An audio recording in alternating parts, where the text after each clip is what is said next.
Hi guys! So for my terrarium that I made for this science activity, this is the terrarium that I built. So how I built this is first I found a almost 2-liter bottle. It's a plastic bottle.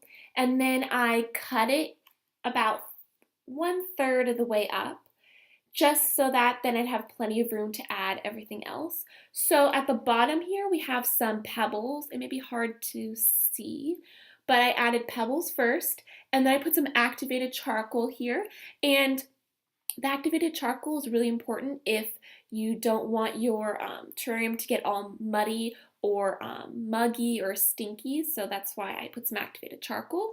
And then I put some potting soil in it, and then I decided to plant a succulent. It was already growing.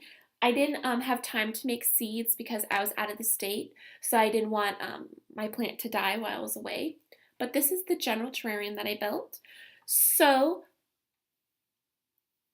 so for what part of the 5E lesson plan I would choose to do this activity with children would definitely be during the exploration part, because terrariums are really great for kids to make, because it first talks about or it helps students understand how to make a terrarium. It also gives them hands-on tools to understand how ecosystems work, like a terrarium does, and also how the water cycle works. Of course, if you're choosing a different plant than a succulent, you'd use water more, and that could teach them about the water cycle. So definitely kids are exploring while doing this activity.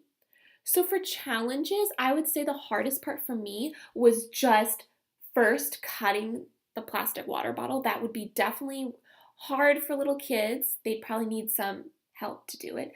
But also, I would say the hardest part was just trying to figure out what type of plant I wanted. If I could redo this project, or if I had more time, if I wasn't out of the state, I would definitely choose a different plant than a succulent, just to see how the terrarium would work if I planted like a lima bean or sunflower seeds. And again, you don't really have to add too much water.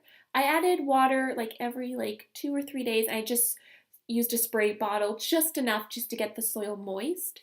So again, this is my terrarium, and I think this is a really great activity for kids to use to learn more about plants, the plant life cycle, ecosystems, or even the water cycle. Thanks.